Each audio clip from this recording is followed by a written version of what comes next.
மூத்த அமைச்சர் பேசும்போது ஏன் ஒரு வருஷம் ஃபெயில் ஆகிட்டு தான் படித்தா தான் என்ன ஆகும் அப்படின்லாம் சொல்லவே கூடாது அந்த வார்த்தைகளாம். நம்ம 6th இந்த ஆர்டிஃபிஷியல் இன்டெலிஜென்ஸ்க்கான இதை எஸ்சிஆர்டி வந்து ஃபுல்லாக பண்ணிட்டாங்க. பார்த்தீங்கன்னா அந்த பழைய கணக்கு நம்ம கொடுப்பாங்க. கிட்டத்தட்ட ஒரு 600 கோடிக்கு மேலே இன்றைக்கி வந்து நம்ம தர வேண்டியது நோட்டை வந்து அவங்க ஒதுக்க வேண்டியதான் அவங்க கட்டாயம். அது பண்ணாமக்கே தவறு தான்.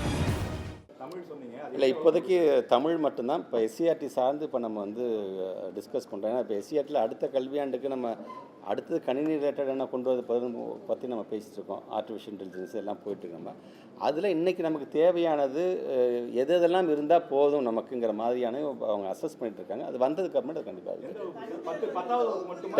டென்த்து ரிவிஷன் பண்ணுறாங்க. ஆமாம். இப்போ நீங்கள் இப்போ அனௌன்ஸ்மெண்ட்டில் நம்ம வந்து ஒரு அனௌன்ஸ்மெண்ட் கொடுத்துருக்கோம் இல்லையா, revamping of the curriculum and syllabus. பொதுவாக 5 வருஷம் 7 வருஷம் இப்போ கடந்துருச்சு, அந்த ஆண்டுகளே கடந்துருச்சு. நிறைய நாங்கள் பண்ணியிருந்துருக்கோம். அது பட் இந்த ஆண்டு அதற்கான அறிவிப்பு அதுக்குன்னு தனியாக இப்போ நிதி ஒதுக்கீடு செய்யப்பட்டு அப்போ அதுக்கான வேலை நடக்கும்பொழுது ஓவராலாகவே அது வந்து என்ன தேவை என்பதை கண்டிப்பாக மாற்றக்கூடிய அளவுக்கு அது இருக்குது. ஆமாம், 6th இந்த தடவை ஆர்டிஃபிஷியல் இன்டெலிஜென்ஸுக்கான இதை எஸ்சிஆர்டி இப்போ வந்து ஃபுல்லாக உட்காந்து பண்ணி பார்த்துருக்கோம். மத்திய அரசுக்கு தலைமை செயலர் அளவில் வந்து ஒரு கடிதம் எழுதிருக்கேன். ஆர்டிஇ படி பார்த்திங்கன்னா எந்த பிள்ளை ஒரு வீக்கர் செக்ஷன் இருக்கிற பேரண்ட்ஸும் தங்களுடைய பிள்ளைங்களை வந்து தனியார் பிள்ளை சேர்க்கணும்னு ஆசைப்படணும், தவறு கிடையாது. ஆனால் இன்னும் பார்த்திங்கன்னா நம்மளுடைய பழைய கணக்கு இன்னும் நம்ம கொடுக்காம இருக்காங்க. கிட்டத்தட்ட ஒரு 600 கோடிக்கு மேலே இன்றைக்கி வந்து நம்ம தர வேண்டியது. பொதுவாக பார்த்திங்கன்னா நாம் கொடுத்துருவோம். நாம் கொடுத்ததுக்கு பிறகு மத்திய அரசு வந்து அதை வந்து அதுக்கப்புறம் தான் மத்திய அரசு நம்ம வந்து ரீஎம்பர்ஸே பண்ணுவோம் நம்ம. பட் இந்த முறை பார்த்திங்கன்னா இந்த உங்களுக்கே தெரியும், இப்போ சமகர சிக்ஷாவில் வந்து ஒன் ஆஃப் த பேராமீட்டர் எதுவும் பார்த்திங்கன்னா இந்த ஆர்டிஇ அப்படிங்கிறதே பார்த்திங்கன்னா எப்போ இது ஆரம்பிக்கப்பட்டதுன்னா சுப்ரீம் கோர்ட் டைரக்ஷனில் ஒரு சென்ட்ரல் கவர்மெண்ட்டோட ஆக்டாக வந்தது தான் இந்த ஆர்டிங்கிறது. அப்படி சுப்ரீம் கோர்ட் டைரக்ஷன் சொன்னதே இன்றைக்கி அவங்க மதிக்காமல் இருக்குது. உள்ளபடியே எங்களுக்கு அது வேதனையாக இருக்குண்டு. இது சார்ந்து பல பிள்ளைங்க ஒரு வருஷத்துக்கு 79,000 இருந்துச்சு. இப்போ 1,00,000 பிள்ளைங்க வரைக்கும் இன்றைக்கி வந்து தனியார் பள்ளியில் சேர்க்கக்கூடிய அந்த வாய்ப்பை வந்து அவங்க பறிக்கிறார்கள் என்பது வேதனையாக இருக்கின்றது. இருந்தாலும் நாங்கள் இதை மென்ஷன் பண்ணியே எங்களுடைய தலைமை செயலாளர் மூலமாக மத்திய அரசுக்கு வந்து கடிதம் எழுதியிருக்கணும். இன்னும் ரிப்ளை வரல. வந்துச்சுன்னா அதுக்கு நம்ம அதை கால் எடுக்கணும். 617 கோடி வரைக்கும் இது வரைக்கும் நம்ம வர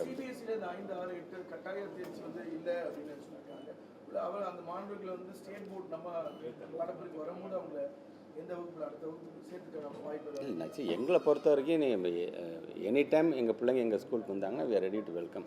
ஆனால் இன்றைக்கி அந்த சிபிஎஸ்சிலேருந்து இந்த 5, 6, 8 அப்படிங்கிறது அது சில சமயம் சங்கடமாக இருக்குதுன்னா ஒரு நாட்டினுடைய ஒரு மூத்த அமைச்சர் பேசும்போது ஏன் ஒரு வருஷம் ஃபெயில் ஆகிட்டு தான் படித்தா தான் என்ன ஆகும் அப்படின்லாம் சொல்லவே கூடாது. அந்த வார்த்தைகள்லாம் ட்ராப் அவுட் ரேஷியோ இன்றைக்கி வந்து எலிமெண்ட்ரி லெவலில் நம்ம வந்து நெல்லாக்கியிருக்கோம் நம்மளுடைய ஸ்டேட்டை பொறுத்த வரைக்கும்.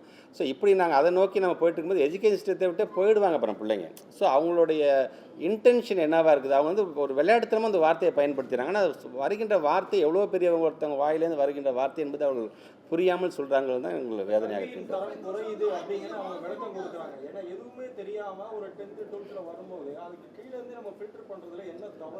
இல்லை, இப்போ நீங்கள் சொல்கிற மாதிரி இந்த ஃபில்டர்னு சொல்கிறீங்க பார்த்தீங்கன்னா, அந்த ஃபில்டர் பண்ணுறதுங்கிறதே பார்த்தீங்கன்னா இட்ஸ் ஈக்குவல் டு ட்ராப் அவுட்டுக்கெல்லாம் போய் நிற்கும் அதில். ஸோ அந்த மாதிரி ட்ராப் அவுட் ஆகிடக்கூடாது. அந்த குழந்தைங்கள வந்து நம்ம வந்து ஒவ்வொருத்தரை என்கரேஜ் பண்ணி நம்ம 8வது வரைக்கும் நம்ம கொண்டு வந்துட்டோம். அப்புறம் அந்த அடிப்படையிலேருந்து 9th அங்கே வந்துடுங்கிறதான் எங்களோட ஆசை. இப்போ நீங்கள் சொல்கிற மாதிரி ஒவ்வொருத்தரும் ஒரு கணக்கு சொல்கிறாங்க. இந்த ரிப்போர்ட் இப்படி சொல்லுது, அந்த ரிப்போர்ட் இப்படி சொல்கிறேன். இப்போ எங்களுடைய ஸ்டேட் பிளானிங் கமிஷனோட ரிப்போர்ட் வந்து இப்போ இன்னும் 2-3 நாட்களில் கண்டிப்பாக வரப்போகுது. முதலமைச்சர் அலுவலகத்தில் நாங்கள் வந்து அவருடைய வைஸ் பிரசிடென்ட் வந்து ஜெயரஞ்சன் சார் கூட டைம் கேட்டிருக்காங்க.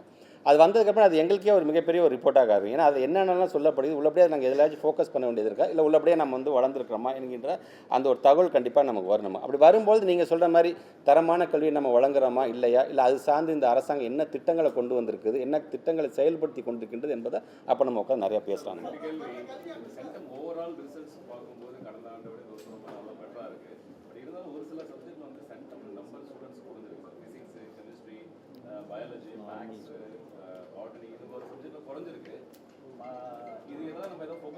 இல்லை, எனக்கு இல்லை, இப்போ நீங்கள் சென்டம் குறைஞ்சிருக்குங்கிறீங்க. அதில் 98 எவ்வளோ வாங்கியிருக்காங்க, 99 எவ்வளோ வாங்கியிருக்காங்க நம்ம தனியாக நீங்கள் பார்க்கணுங்க. But I'm very happy. Very first time press media வந்து ஏன் சார் 50,000 பேர் ஆப்சென்ட்டாக இருக்காங்க, 40,000 பேர் ஆப்சென்ட்டாக இருக்காங்க அப்படிங்கிறத விட்டுட்டு நீங்கள் 10,000 பேர் வந்துடும். 10,000 பேர் ஆப்சென்ட்டுங்கிறது ஒரு ஸ்கூலில் 1.5 ஸ்டூடெண்ட் ஆப்சென்ட்டான கணக்கு தான். 7,000 ஸ்டூடெண்ட்ஸ் ஸ்கூலில் இருக்கிறதுல ஒரு ஸ்டூடெண்ட் 1.5 ஸ்டூடெண்ட் ஆப்சென்ட்டான கணக்காகத்தான் அது வந்து காட்டப்படுது அதில். இப்போ நீங்கள் சொல்கிற மாதிரி இந்த சென்டமை நோக்கி கண்டிப்பாக ஐ எம் ஸோ ஹாப்பி. எங்களோட எய்ம் மேபி அடுத்தது கட்டம் தேர்ச்சி விகிதத்தை பற்றியே பேசாதீங்க சார், இன்னமேட்டு ஒவ்வொரு சப்ஜெக்ட்லையும் 100க்கு 100 வாங்குற பசங்க அதிகப்படுத்துங்கன்னு சொல்கிறீங்க பார்த்தீங்களா, அந்தளவுக்கு நாங்கள் சிஸ்டத்தை நாங்கள் கொண்டு வந்திருக்கோங்கிறதே நான் வந்து பெருமையாக தான் நினைக்கிறேன். 98.8% வந்திருக்கோம் ப்ரைவேட். 100க்கு 100 கேட்குறீங்களா இல்லை 98.8 இருக்குது, 98.8 தானே இப்போ ப்ரைவேட் ஸ்டூடெண்ட்ஸ் கேட்காது. 32.54 மேனேஜ்மெண்ட் வரையாது. 32.54 தனி தேர்வுகள் இருக்கிறாங்க. 18,000 பேர் 5,500 பேர் அவங்க பாஸ் பண்ணி அவங்க தனியாக படிச்சுட்டு எல்லாமே இந்த NEP வந்து நம்ம தமிழ்நாடு எதிர்க்குது, நிறைய விஷயங்கள் ஏற்றுக்கொள்ள முடியாதுலாம் நீங்களும் சொல்லியிருக்கீங்க, சிஎம் சொல்றாரு.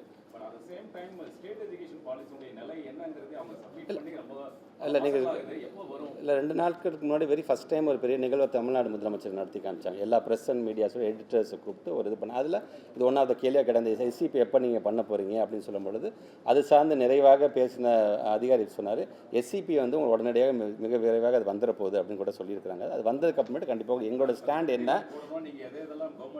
அதுதான் SCP இப்போ அவங்க சொல்லிட்டாங்க இல்லையா, அன்றைக்கி எல்லாத்துக்கும் எடிட்டர்ஸ்க்கு முன்னாடியும் சொல்லிட்டாங்க SCP மிக விரைவாக நாங்கள் வந்து ரிலீஸ் பண்ண போகிறோம். அப்படி ரிலீஸ் பண்ணும்போது அரசாங்கத்தோடைய ஸ்டாண்ட் என்னவாக இருக்குது, ஸோ இதுதான் நீங்கள் அக்செப்ட் பண்ணுறீங்க, இதுதான் சிஸ்டம், இதை தான் நீங்கள் ஃபாலோ பண்ண போகிறீங்களா அப்படிங்கிற மாதிரியான ஒரு இது கண்டிப்பாக அந்த ரிப்போர்ட் உங்களுக்கு வந்துடும். Yes sir. இல்லை இப்போ எங்களுக்கு என்ன அவங்களுக்கு பாசிட்டிவ் ரிப்ளை கொடுக்க போகிறாங்கன்னு தெரியல. ஏன்னா அவங்க வந்து ஃபர்ஸ்ட் ஆஃப் ஆல் ஏதாச்சும் ஒரு காரணம் சொல்லி கண்டிஷன் பேசிஸில் MOU கையெழுத்து வாங்க சொல்லுது, அது வந்து அகெயின்ஸ்ட் கான்ஸ்டியூஷன், அது பண்ணவே கூடாது. அது ஏன்னா ஒரு பில் பாஸ் பண்ணதுக்கான இதை பணத்தை வந்து அவங்க ஒதுக்க வேண்டியதான் அவங்களுக்கு கட்டாயம், அது பண்ணாமல் இருக்கிறது தவறு தான். பட் இருந்தாலும் RTE சம்மந்தமாக நாங்கள் எழுதியிருக்கோண்டாங்க, இது அகெயின்ஸ்ட் கான்ஸ்டியூஷன் மாதிரி போய்ட்டு அந்த பணத்தை ரிலீஸ் பண்ணுங்கன்னு. அதுக்கு வரதுக்கு தகுந்தாப்புல நம்ம கண்டிப்பாக தமிழ்நாடு முதலமைச்சர் அதுக்கான ஒரு கால் எடுப்போம்.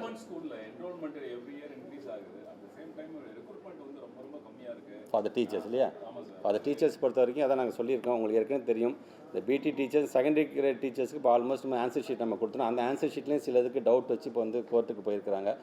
ரெக்ரூட்மெண்ட் இல்லை, லாஸ்ட் இயர் நாங்கள் ஆரம்பிச்சது இன்னைக்கு வரைக்கும் எங்களால்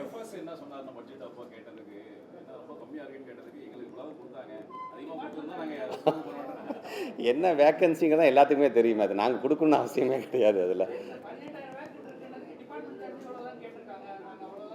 எனக்கு வந்து எல்லாருமே தான் வேணும், எங்களுக்கு